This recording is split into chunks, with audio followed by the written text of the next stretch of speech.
누가복음 24장 28절로 35절 말씀입니다.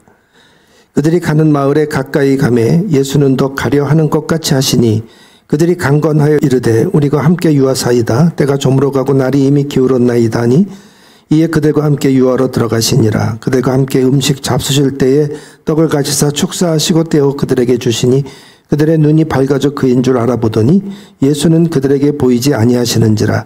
그들이 서로 말하되 이래서 우리에게 말씀하시고 우리에게 성경을 풀어주실 때 우리 속에서 마음이 뜨겁지 아니하더냐 하고 곧 그때로 일어나 예루살렘에 돌아가 보니 11 제자 및 그들과 함께한 자들이 모여 있어 말하기를 주께서 과연 살아나시고 시몬에게 보이셨다 하는지라.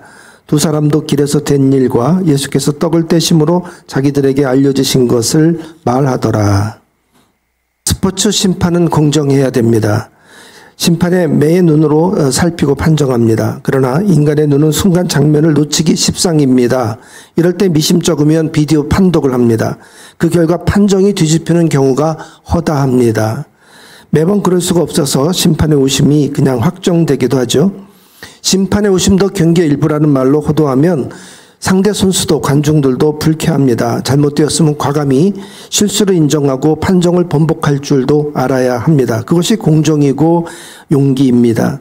이번 올림픽 유도 경기에서 우리나라 허미미 선수가 결승까지 올라갔습니다. 연장 승부까지 갔습니다. 그런데 심판이 위장 공격이라며 반칙패를 선언하고 말았습니다. 지쳤어도 업어치기를 시도했습니다. 그런데 심판은 시간 끌려고 공격하는 척했다고 봤습니다. 유도 심판은 선수의 속셈까지도 꿰뚫어보고 판정하는가 봅니다. 판정은 뒤집히지 않았습니다. 항의도 관중의 야유도 통하지 않았습니다. 잘못된 길이라는 것을 깨달았으면 즉시 돌이킬 줄 알아야 합니다. 너무 많이 와버렸다며 가던 길을 계속 가는 것은 어리석습니다. 그런데 인생의 잘못된 길을 알면서도 이것이 돌이킬 힘도 없고 또 너무 늦었다며 그냥 가는 이들이 많습니다. 이게 지옥 가는 길인 줄 알면서도 돌이키지를 않습니다. 술은 담배와 함께 1급 발암물질입니다.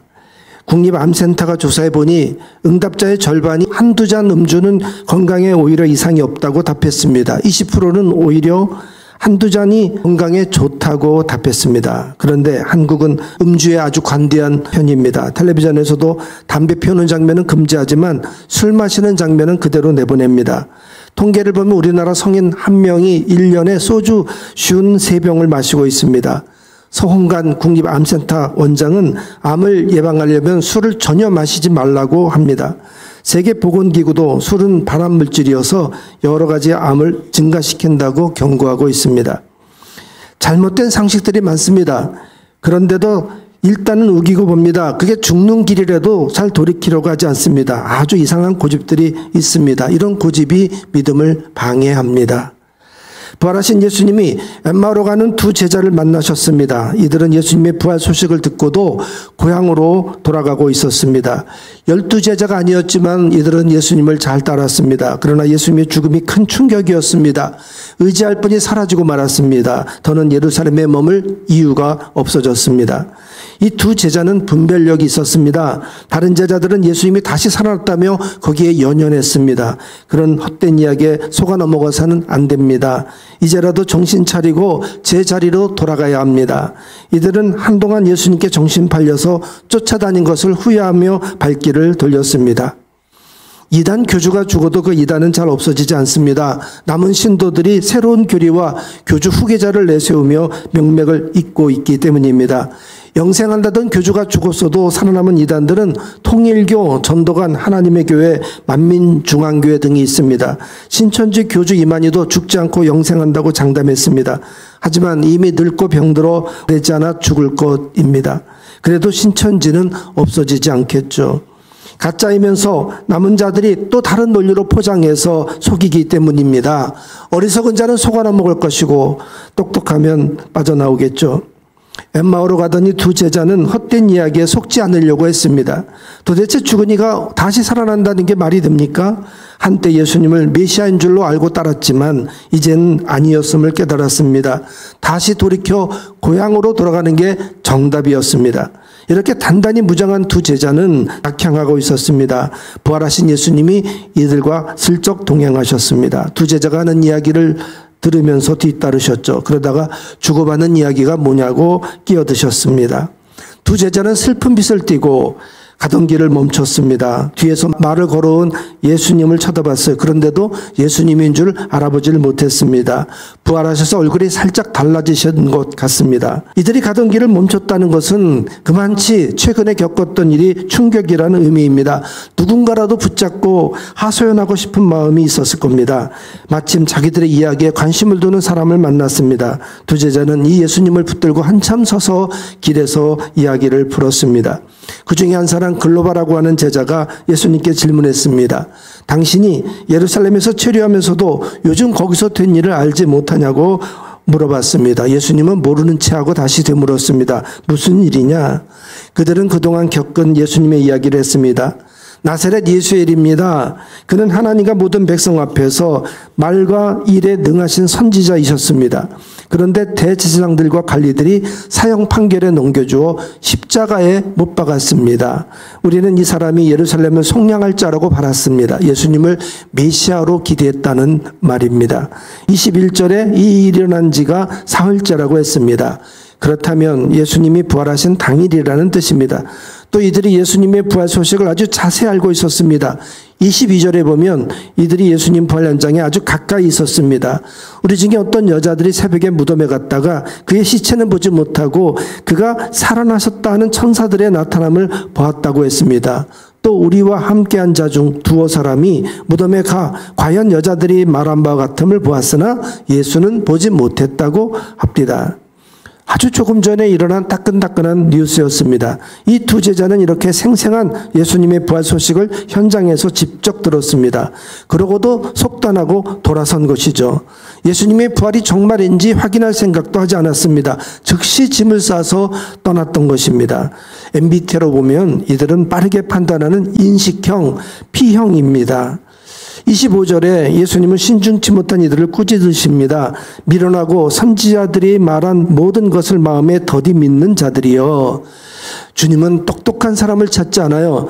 믿는 자를 찾으십니다. 세상에 워낙 가짜가 많습니다. 우리도 이들처럼 단련되어 있죠. 그러다가 정작 진짜를 놓치게 됩니다. 믿을 만한 근거가 있으면 믿을 수 있어야 합니다. 예수님이 무작정 부활하신 게 아니지요. 이미 여러 번 당신이 고난받고 3일 만에 다시 부활할 것을 제자들에게 일러주셨습니다. 그런데도 그 말을 흘려들었습니다. 그래서 예수님이 이것을 탓하신 겁니다. 26절에 그리스도가 이런 고난을 받고 자기의 영광에 들어가야 할 것이 아니냐 되물으셨습니다. 믿지 못하는 제자들을 안타깝게 여기셨습니다. 예수님은 이들을 포기하지 않고 성경을 풀어서 또 자세히 알려주기 시작합니다. 27절에 모세와 모든 선지자들의 글로 시작하여 모든 성경에 당신에 관한 것을 자세히 설명하셨습니다. 예수님이 성경을 풀어주실 때 이들의 마음이 뜨거워졌습니다. 그런데도 이들은 아직 부활하신 예수님을 알아보지 못했습니다. 여전히 예수님의 부활이 긴가민가 하고 있었습니다. 이들이 들었던 부활 뉴스는 제3자에게 들은 이야기뿐입니다. 오늘 새벽에 무덤을 찾았던 여인들의 이야기, 또 그 이야기를 듣고 무덤에 달려가서 확인했던 베드로와 요한의 이야기뿐입니다. 이들 모두 예수님의 시체는 없어졌다고 했습니다. 그렇다고 부활하신 예수님을 직접 봤다는 것은 아닙니다. 그저 천사만 봤다고 했습니다. 이 정도 정보만 갖고는 예수님의 부활을 믿기에는 부족합니다. 좀 더 확실한 것이 있어야 했습니다. 그런데 예수님이 이 구약의 메시아 예언을 예수님의 사건에 다 맞추어서 풀어주셨습니다. 설명을 들어보니까 조각조각 다 맞아떨어졌습니다. 머리로는 이해가 갑니다. 그런데 아직 부활의 주 그 실체를 보지는 못했습니다. 여전히 믿지 못했습니다. 다행히 이들은 예수님과 좀 더 이야기를 나누고 싶어 했습니다. 엠마에 도착하자 날이 저물었습니다. 예수님이 25일이나 되는 길을 동행해 주셨습니다. 걸어서 3시간은 좋게 걸리는 길입니다. 오직 이들이 부활을 믿게 하게 하려고 위해서였죠. 예수님이 더 가려는 것 같이 하시자 이 두 제자는 예수님을 강권하여 붙들었습니다. 집에 모셔서 저녁상을 차렸습니다. 예수님이 감사기도하고 떡을 떼셨습니다. 그리고 그들에게 주셨습니다. 그런데 그 이 장면이 이 제자에게는 굉장히 익숙한 장면이라고 느껴졌습니다. 왜냐하면 평소에 예수님이 자주 보여주셨던 그런 장면이었던 거죠. 예수님과 아주 똑같았습니다. 아니, 바로 이분이 예수님이셨습니다. 그제야 이들의 영안이 열리고 부활하신 예수님을 알아봤습니다. 아, 예수님 하는 그 순간 눈앞에 예수님이 사라지고 마셨습니다. 두 제자는 서로를 쳐다봤습니다. 둘 다 똑같이 느꼈던 것이죠. 두 제자는 곧 일어나 왔던 그 길을 되돌아갔습니다. 이거 얼마나 흥분이 되는 일입니까? 두 제자는 밤길을 마다하지 않고 예루살렘으로 돌아갔습니다. 이들은 다시 돌이킬 때도 아주 판단이 빨랐습니다. 11제자와 함께한 다른 이들에게 이 소식을 가서 그대로 알렸습니다. 예수님의 부활 행적을 추적해보면 제일 먼저 부활의 예수님을 만난 사람이 무덤가에서 울고 있던 막달라 마리아입니다. 그 다음에 이 두 제자가 이야기를 하고 보니까 벌써 베드로도 34절에 이미 부활하신 예수님을 만났다는 겁니다. 그러니까 이들은 부활하신 예수님을 세 번째로 만난 게지요. 이거는 예수님이 부활의 소식을 듣고도 믿음 없이 그냥 되돌아가는 자를 다시 붙들기 위해서, 살리기 위해서, 믿게 하기 위해서 긴급히 신방하신 것입니다. 예수님은 이들을 믿게 하려고 부활 첫날 반나절 이상을 쓰셨습니다. 엠마오의 두 제자가 예수님 만난 이 이야기를 하고 있는데 그 자리에 예수님이 또 나타나셨습니다. 37절을 보면 제자들이 예수님을 영으로 생각하고 있습니다.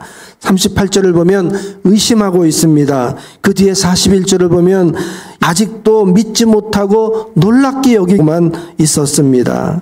이토록 믿기가 어려웠던 게죠. 예수님은 다시 성경을 풀어 이들의 마음을 또 열고 이 부활을 믿게 하셨습니다. 이토록 주님의 부활을 눈앞에 두고도 쉬이 믿지 않았습니다. 오직 마음을 열고 영안을 열어야 믿을 수가 있습니다. 예수님을 인격으로 만나야 합니다. 예수님을 체험해야 믿음이 오는 것입니다. 이거는 즉시 가던 길을 멈출 줄 알아야 합니다. 지금 가는 이 길이 믿음의 길이 아니라면 멈춰야 합니다. 뒤돌아서야 됩니다. 순종의 길, 믿음의 길을 찾아가야 됩니다. 매 순간 우리는 이런 결정을 할 수 있어야 하지요. 얍삽한 이 세상의 가치를 쫓지 말고 오직 주님이 이끄시는 믿음의 길을 우리 함께 갑시다.